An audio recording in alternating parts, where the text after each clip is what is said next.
Hallo zusammen, ich grüße euch alle. Willkommen bei uns auf der Ranch.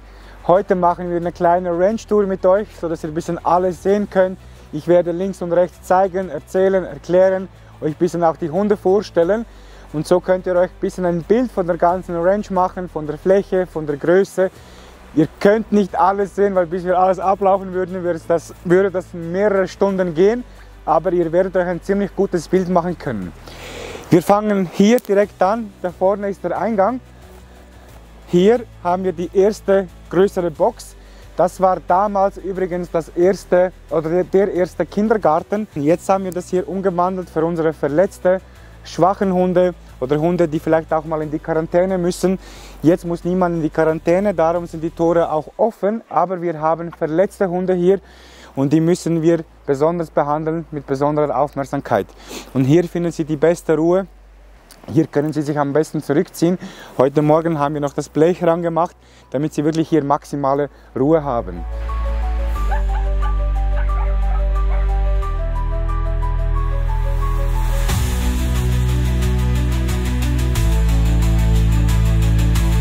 Hier, das ist übrigens eine Futterstelle von damals. Hier hat es ja Dammhirsche gegeben früher und das ist Garo. Und das ist einer dieser früheren Futterstellen. Hier können die Hunde immer snacken, immer essen. Wir leeren hier rund um den Futternapf, also Futterstelle, immer einen ganzen Futtersack aus. Da sind ca. 18 Kilo drin. Da können die Hunde immer tagsüber snacken, essen, wann auch immer sie Bock und Lust haben, unabhängig von den fixen Fütterungen, die wir immer morgens durchführen. So, komm mal weiter mit. Kaluzi. Hier auf dem Hof leben jetzt 50 Hunde, um die wir uns kümmern, die hier auf dem Hof leben. Wir haben hier mehrere quasi Schlafplätze oder auch Isolationsboxen. Wenn mal jemand wirklich auch komplett alleine gehalten werden muss, dann findet er hier seinen Platz. Übrigens hat auch Baloo hier seinen Platz. Er ist da in dieser Box. Er muss leider einzeln gehalten werden, weil Baloo ist leider unverträglich mit anderen Hunden. Er hat so seine Clique, mit der er sich ziemlich gut versteht, aber mehrheitlich muss er alleine sein, weil mit der Gruppe geht das nicht. Er würde die Hunde angreifen. Hier ist der erste größere Bungalow. Da können die Hunde ein bisschen schlafen, sich erholen, auch zurückziehen, bis sie Lust und Laune haben. Dieser Bungalow ist nicht beheizt, weil nicht jeder Hund mag es nicht, wenn es zu warm ist. Gewisse mögen diese Kälte und brauchen auch diese Kälte, weil das ihnen einfach so passt. Dann haben wir hier Kango seine Hütte von unserem King Kango. Da schläft jetzt wer drin? Und wir haben hier eine weitere Hütte, sprich Bungalow, die ist beheizt, die hat eine Heizung für Hunde, die es gerne warm mögen, damit sie sich auch richtig zurückziehen können und vor allem jetzt im Winter, wo es richtig kalt wird, schön warm haben. Kommt mit!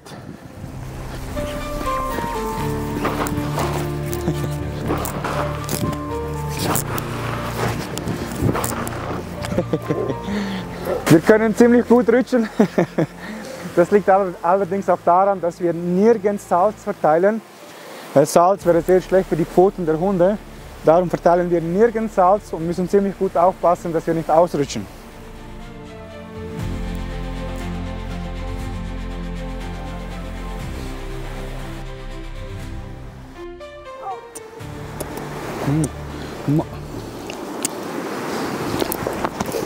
Jetzt sind wir an der ersten Zwischenstelle. Auch hier haben unsere Hunde sehr, sehr viel Platz, wo sie sich austoben, tun und machen können. Wir werden jetzt bald diesen Zaun hier komplett entfernen. Oder einen Teil entfernen, besser gesagt. Dann werden die Hunde diesen ganzen Wald und Platz alles zusätzlich für sich haben, weil es gehört zusätzlich auch zum Gelände. Jetzt haben sie diesen Bereich hier und den Bereich vorne, den ihr gesehen habt, wo sie sich austoben können. Jetzt gehen wir über die Brücke. Über die Brücke sind noch mehr Hunde, noch mehr zu sehen. Kommt mit.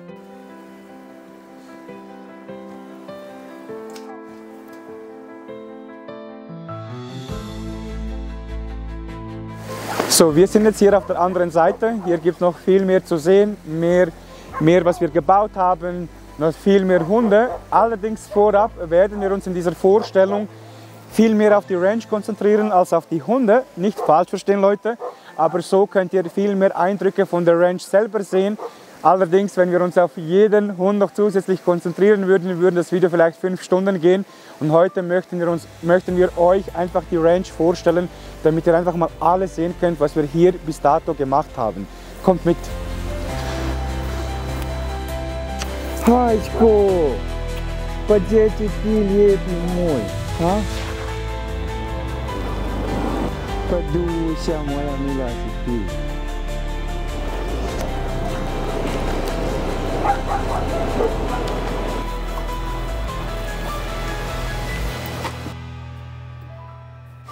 Diese Box und weitere Boxen dieser Art, wo wir vor allem solche Anlagen installiert haben, sprich solche Zäune, haben wir gemacht für Hunde, die über die Zäune klettern. Wir haben hier Athleten, die können über alles Mögliche drüber klettern und wir müssen das zu ihrer eigenen Sicherheit machen.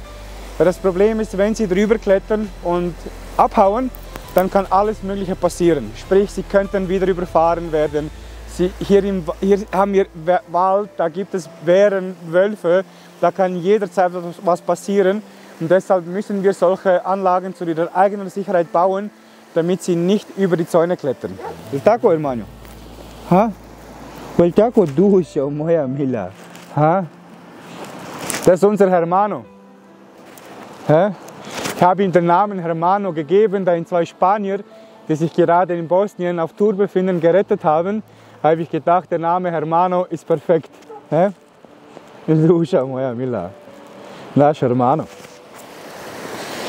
Diese Box hier ist circa alles zusammen meiner Schätzung nach ungefähr 500-600 Quadratmeter groß. Hier drinnen, hier können Sie immer snacken, wenn Sie möchten. Und das ist einer der vielen Schlafplätze, die wir haben, der immer schön mit Stroh ausgelegt ist, immer schön voll, damit auch genügend drinnen ist, damit die Hunde vor allem warm haben. Hier drin könnte rein theoretisch auch ich schlafen, da es richtig gemütlich ist und sie viel Platz haben. So, raus aus der Box haben wir hier wieder eine Box mit einer sehr großen Hütte. Dann ist hier wieder eine Hütte, die wir haben, wo sich die Hunde reinlegen können. Hier haben wir eine Hütte, wo sie sich reinlegen können. So, dann haben wir hier eine weitere Box, wieder mit einer XXL-Hütte. Rein theoretisch könnten sich hier auch 3 Hunde reinlegen in so eine Hütte.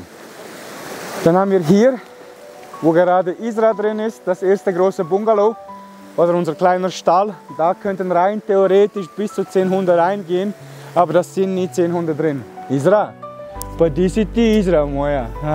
Das heißt, wir haben hier 1, 2, 3 solche größeren Bungalows oder Hundestall, wo wirklich viele Hunde reinpassen. Auch so eine Box ist gute, ich sage es mal schätzungsweise 100 Quadratmeter groß, wo sie wirklich Platz drin haben. Dann haben wir weitere 3 Einzelboxen für unverträgliche Hunde. In einer ist zum Beispiel unser Joey drin, dann ist auch da der Bully drin und die letzte ist aktuell frei, die ist nicht belegt. Aber auch hier könnt ihr sehen, die Hunde haben alle genügend Platz, das ist ganz wichtig. Auch wenn es unverträgliche Hunde sind, die mit anderen nicht können, ist es trotzdem sehr wichtig, dass die alle genügend Platz haben, dass sie auch in der Box rumlaufen können, dass sie nicht gerade dahin urinieren oder Kaka machen müssen, wo sie gerade schlafen, sondern dass sie wirklich genügend Platz haben. Warum halten wir sie hier und warum sind sie alleine? Warum wir sie hier halten, werde ich euch gleich zeigen. Wir haben hier eine Treppe gebaut, damit wir mit den Hunden damit wir mit den Hunden, die einzeln gehalten werden müssen, jeden Tag oder so oft wie nur möglich in der Woche spazieren gehen können. So kommen sie raus und sind nicht die ganze Zeit allein.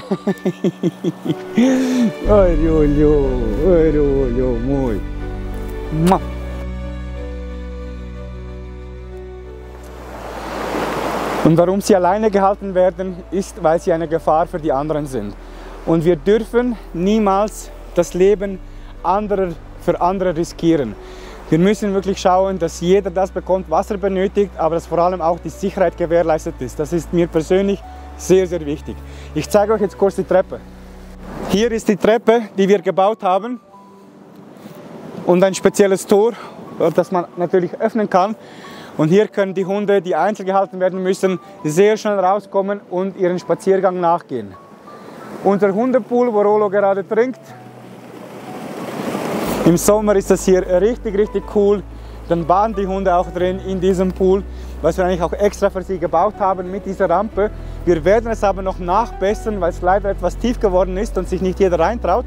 Wir werden hier eine Plattform bauen, die vielleicht maximal bis Kniehöhe kommt, und dann wird auch jeder, der möchte, hier reingehen können. Kommt mit!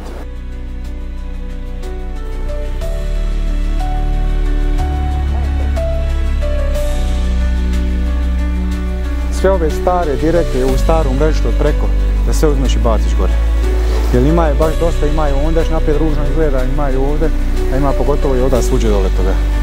Da to sve sasjećeš i da sve iznesemo.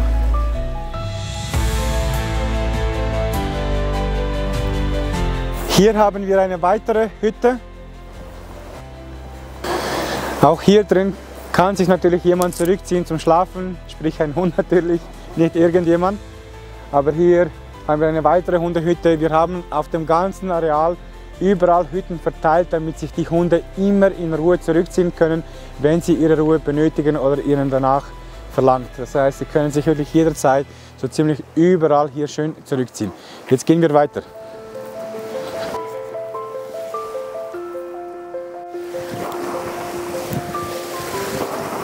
Wir sind jetzt hier quasi ab der Grenze vom ersten Pool in den zweiten Pool. Auch hier können die Hunde baden. Guck mal, wir haben zwei andere Bewohner hier. Schau mal. Mit Patke.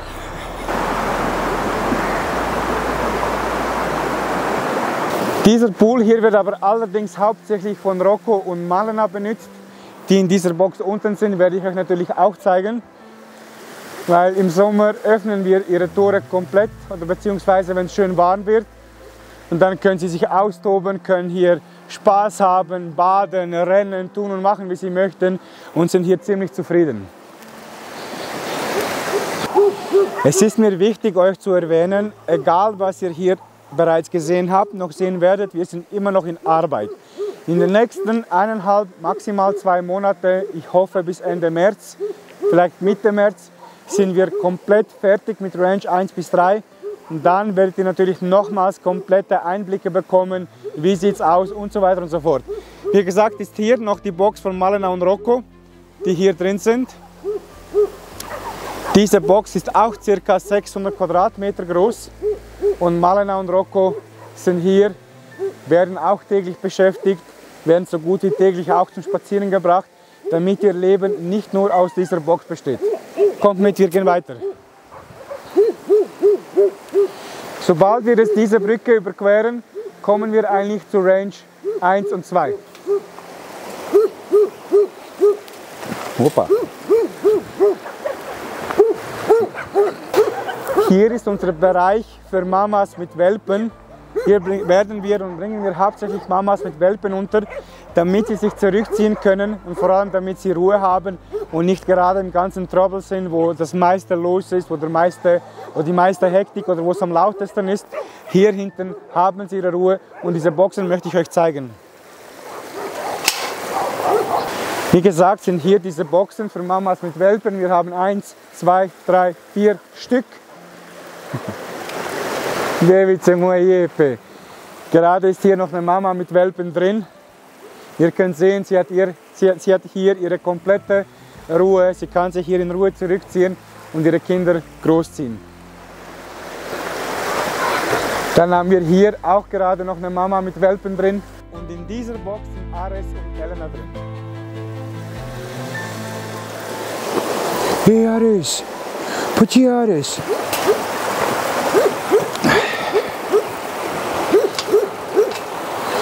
Etwas, was ich überhaupt nicht mag und was mir gar nicht gefällt, sind diese rostigen Dinger. Ich mag das gar nicht, wenn ich ehrlich bin. Wir können das momentan auch nicht groß bearbeiten, da es zu kalt ist und Farbe nicht trocknen würde. Aber sobald es schön warm ist, werden wir das alles färben, damit es eine schöne Farbe bekommt und nicht so rostig ist, wie es jetzt ist. Wie gesagt, auch das gehört natürlich in den Bau rein. Die 2 Monate, die ich noch erklärt habe, all solche kleinen und größeren Details werden in dieser Zeit erledigt sein. Ihr dürft nicht vergessen, wir arbeiten hier erst seit Mitte Juli, Leute. Ich bin hier an einen Ort hingekommen, wo ich vorher niemanden kannte, weder die Ortschaft, noch Jaize, noch Rika, noch irgendjemanden hier. Ich kannte hier niemanden. Wir haben hier wortwörtlich komplett bei Null angefangen und mussten uns durchkämpfen und Gott sei Dank hat das auch sehr gut funktioniert und in diesen bald 7 Monaten haben wir meiner Meinung nach sehr, sehr viel erreicht. Kommt mit, ich zeige euch noch mehr.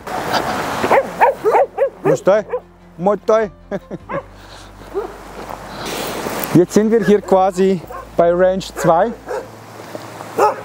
Hier können die Hunde einen riesengroßen Abschnitt vom Wald für sich benutzen.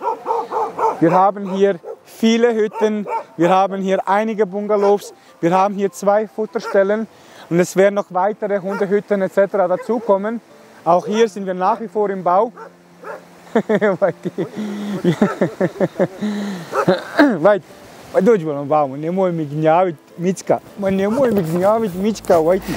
Wie gesagt, die Hunde haben hier ein sehr großes Waldstück, was sie für sich gebrauchen können, was natürlich im Sommer für die Hunde der Hammer ist, weil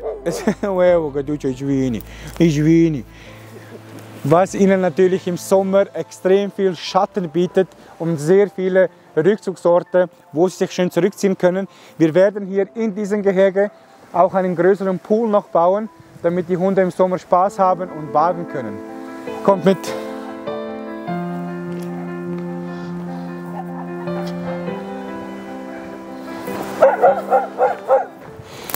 Wir haben hier 6 solche Bungalows, größere Bungalows und sehr, sehr viele Hütten, die wir hier haben. Wie gesagt, es kommen noch weitere dazu, inklusive der 2 Futterstellen.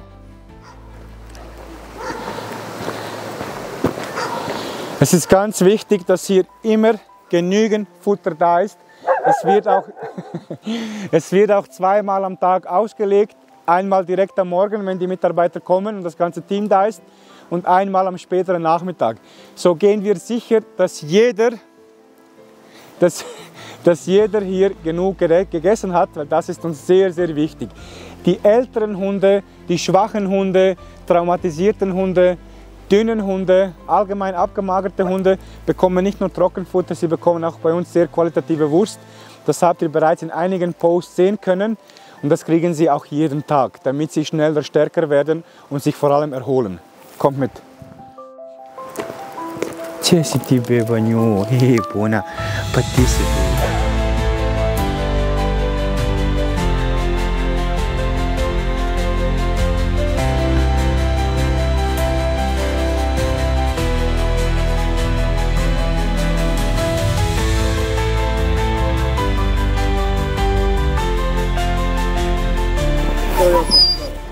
Oh. Hier sind auch unsere Kindergärten.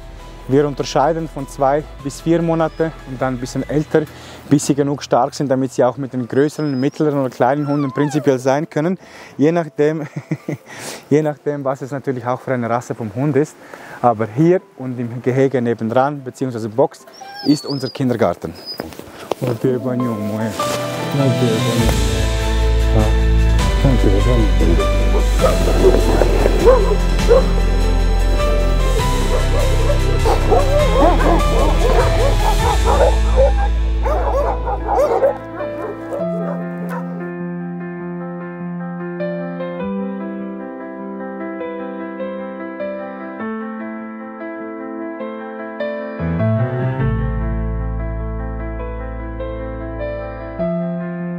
Über diese Brücke kommt man auf Ranch 1 bis 2 rein. Das hier ist die Einfahrt. Hier kann man parkieren, ausladen, prinzipiell Materialbelieferungen, Futter, alles Mögliche, was ihr euch vorstellen könnt. Dann würde es natürlich von meiner Seite aus jetzt links in Ranch 2 reingehen und wieder von meiner Seite aus links würde es in Ranch 1 gehen. Kommt mit! Hier in den Zwischenraum, quasi zwischen Ranch 1 und 2, befindet sich unser Mitarbeiterraum, Lager und unsere Tierarztstation und die zukünftigen Büros von unserem Tierarzt und so weiter. Das ist alles hier.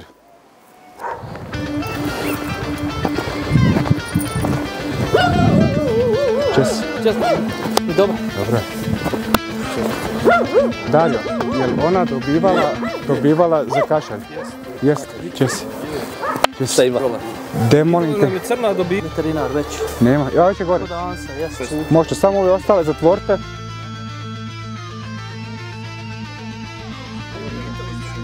Znači gore sad dva boksa zauzeti. Ovdje pa će i gore sad. Da vidimo toga. A gdje znači to uspred svito da rira?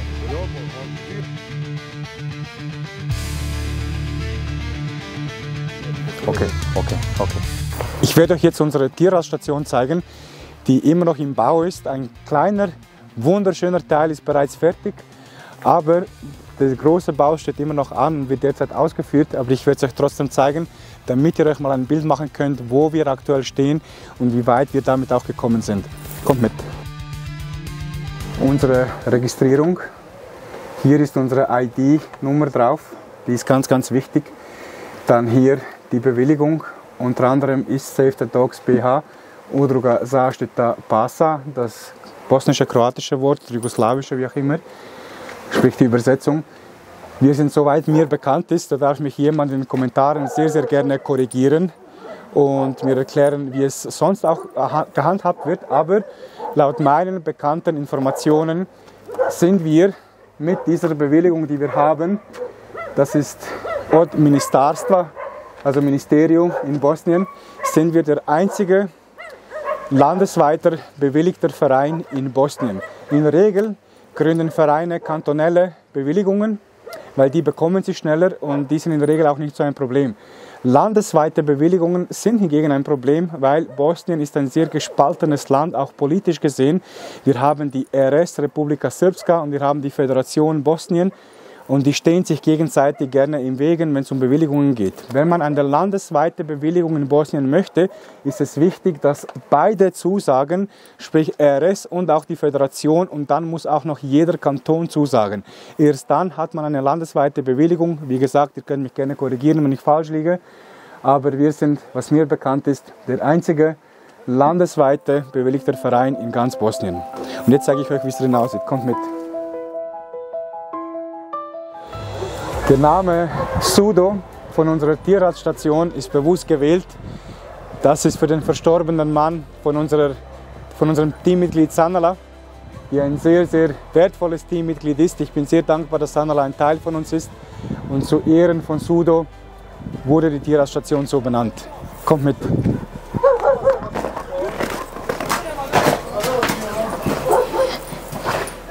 So, hier drin wird es zwei Funktionen haben. Wenn es nach meinem Traum geht, dann wäre hier drin unser Röntgengerät, wo wir zukünftig nirgends mehr hingehen müssen, sondern alles von hier aus machen können. Auch unsere Hunde Röntgen untersuchen. Das wäre im Idealfall hier. Dann haben wir hier einen weiteren Raum nebenan. Wie gesagt, hier ist der weitere Raum. Und hier drin werden wir Boxen bauen, damit sich unsere Hunde nach Kastrationen, allgemein Operationen, Untersuchungen, whatever, wenn sie etwas mehr Ruhe brauchen, damit sie sich hier drin dann erholen können.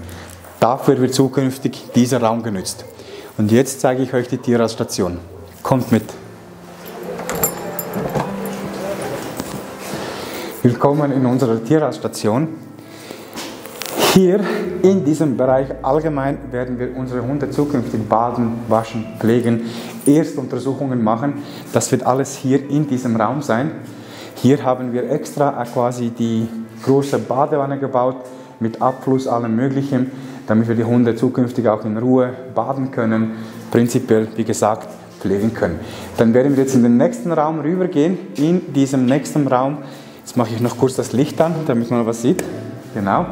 In diesem Raum wird zukünftig hoffentlich operiert werden, kastriert werden, untersucht, geimpft, gechippt.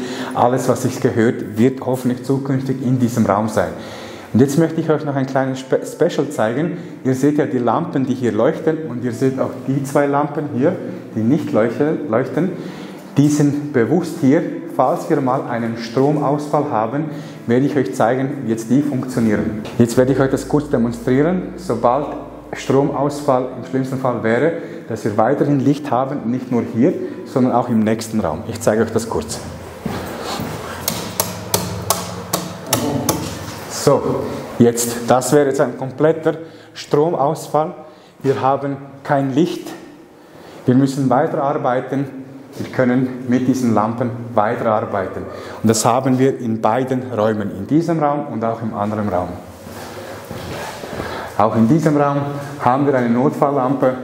Sollte es mal zu Stromausfall kommen, wird die Lampe eingeschaltet und dann haben wir immer noch Licht.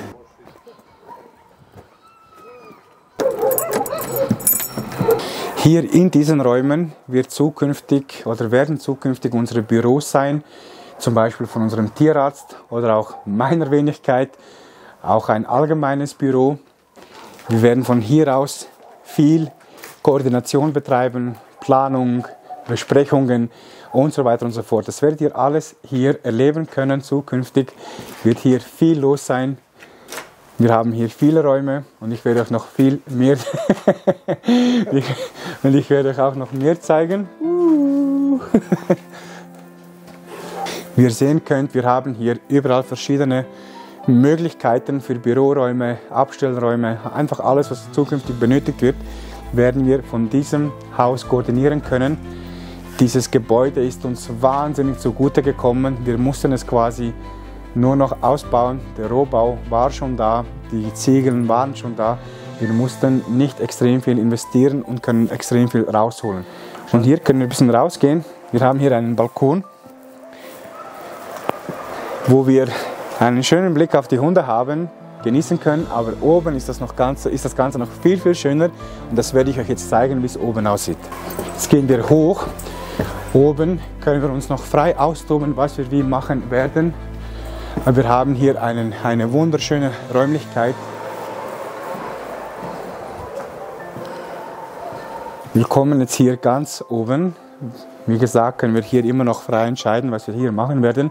Da sind wir noch am Überlegen, was wir hier machen werden. Aber wir haben hier eine wunderschöne Räumlichkeit, die genutzt werden kann und auch wird. Und von hier aus möchte ich euch den Ausblick zeigen, was ich vorhin erwähnt habe. Hier ist natürlich sensationell. Man hat einen wunderschönen Ausblick hier auf die Hunde, auf die Ranch. Und wenn das hier mal alles schön aufgeräumt ist, fertig gearbeitet ist, dann ist das hier wunderschön. Und ich freue mich von ganzem Herzen darauf, hier zu sein dann.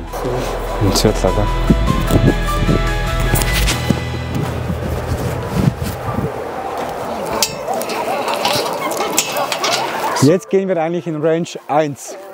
Und die werde ich euch jetzt natürlich auch vorstellen. Kommt mit. So, willkommen auf Ranch 1. Ich werde euch jetzt Ranch 1 vorstellen und erklären, wo hier was ist. Auch hier haben wir viele Hütten ausgelegt, wo sich die Hunde einzeln zurückziehen können.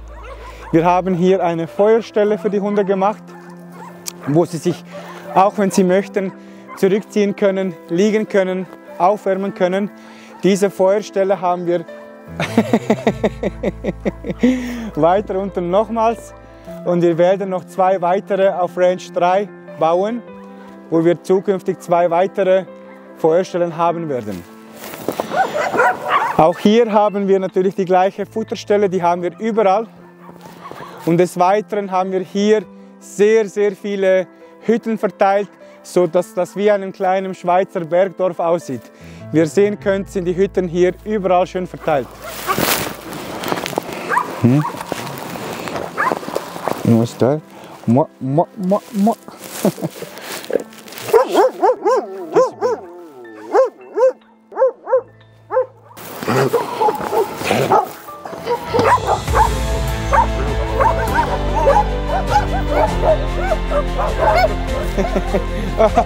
Ai, ai, ai, ai. Oh, coisa rude, ui. Oh, oh, oh.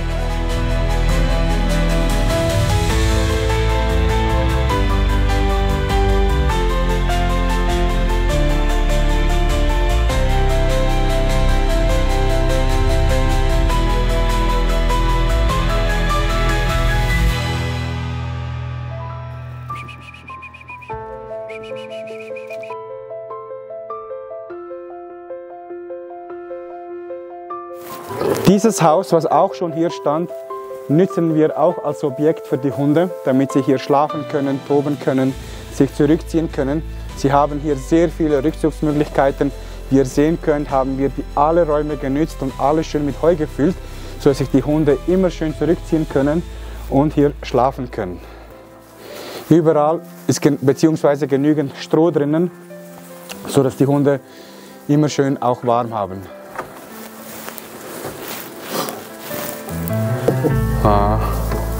Aufpassen.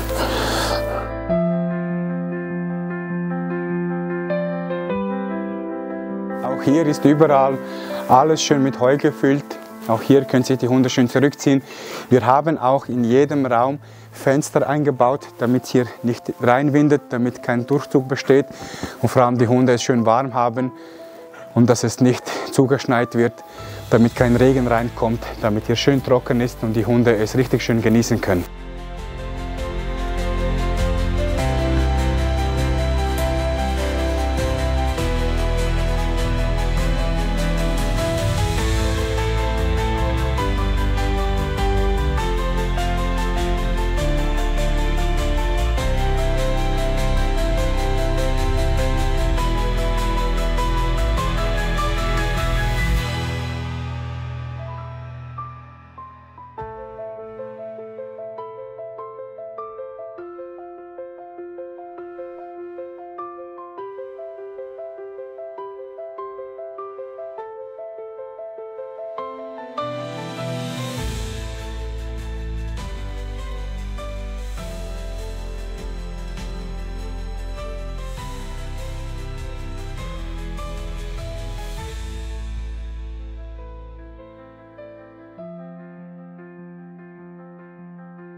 Dieses Objekt wird unsere Außentoilette für unsere Mitarbeiter sein.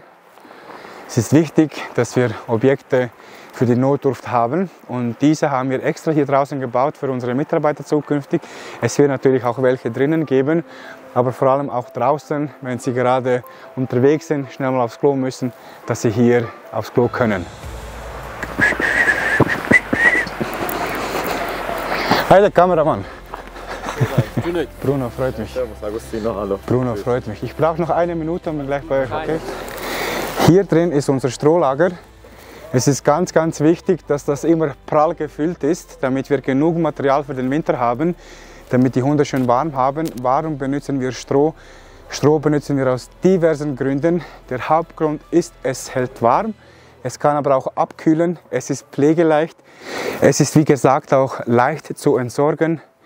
Wir machen damit keinen zusätzlichen Müll und es ist extrem effektiv, damit zu arbeiten. Sprich, die Hunde können sich vor allem, wenn wir Stroh reinstellen, sie können sich das selber auslegen, wie sie es mögen, wie es ihnen gefällt.